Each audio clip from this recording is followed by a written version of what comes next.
2002, the year of change. 17 and 18 years old. This upcoming year was a great year. I set many goals to improve on the areas that I struggled in. I set a goal to control my temper more, improve on my reading, break odd habits I had, and to improve my social skills some more. I call this year the year of change. I even created a trademark for this year to inspire me to stick with the goals and not give up. It looked like a triangle with an upside down triangle underneath. Kind of like Zelda Triforce, except it was the other way around, upside down. I wasn't really, there was actually no connection to Zelda or anything, even though I think Zelda's cool.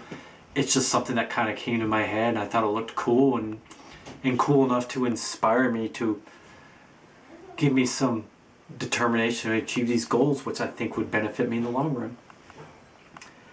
I continued my interest in electronics. I got a lot of books about electronics for Christmas. I read them cover by cover. But I didn't actually understand everything though. I wanted to build my own cassette player out of scratch. Once summer came along... Okay, I need you to take out the garbage. You interrupted me. You doing a video book now? Yeah, I'm filming my autobiography on YouTube.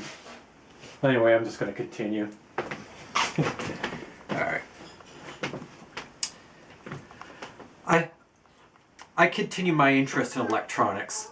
I got a lot of books about electronics for Christmas. I read them cover by cover, but didn't really understand much.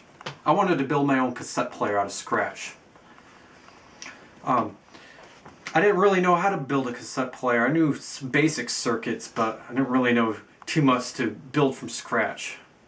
But once summer came along, I felt like I had just enough knowledge where I could probably give it a shot. So, I gave it an attempt. I spent hours upon hours tinkering around. I put components together and used the speaker to test. I broke it down to smaller parts, and I tried to make one part work first before starting the next part. I tinkered and tinkered all day without doing anything else. Slowly, I started making the circuitry of an actual component base that made a cassette player work actually worked, and I was literally shocked. I was actually amazed. I put the circuit boards in a large box and decorated it. It worked great. From this point forward, I listened to all my music with it. I often walked around carrying it. It was huge, and it looked kind of silly, but I didn't care what people thought. People ended up thinking it was amazing and awesome looking anyway. I was listening to music from something that I literally built from scratch. I called my cassette player a Y-Box 2.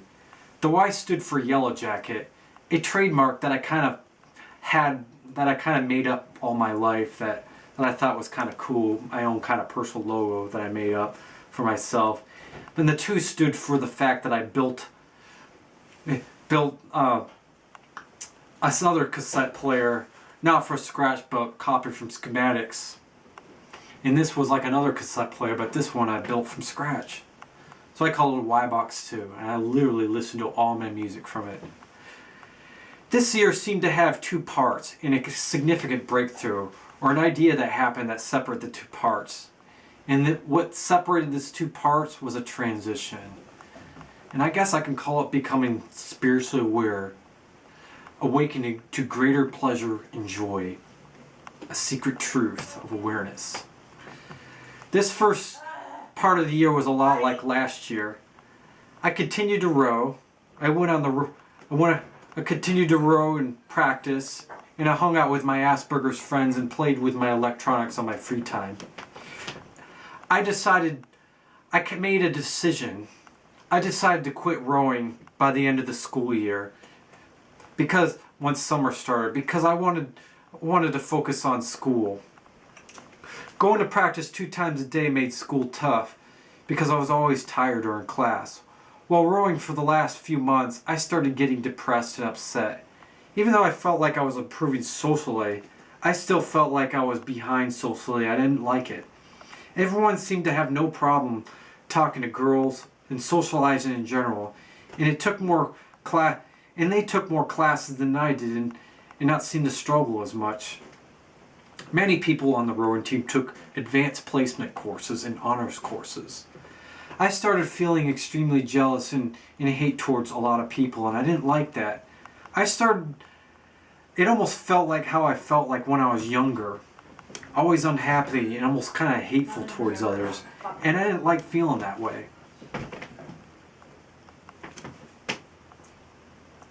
I continued to seek out and improve. I continued to seek out help in improving my temper, my issue with jealousy, and just overall happiness. My mom was reading books by Joshua Davis Stone about, I guess, what was called spiritually awakening and about unconditional love, and she told me a lot about it. My mom told me what she was reading and that it could help me with my temper.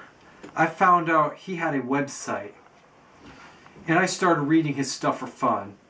I didn't exactly believe everything he said fully, but I decided to read it anyway. Suddenly, one day I read an article and something extraordinary clicked.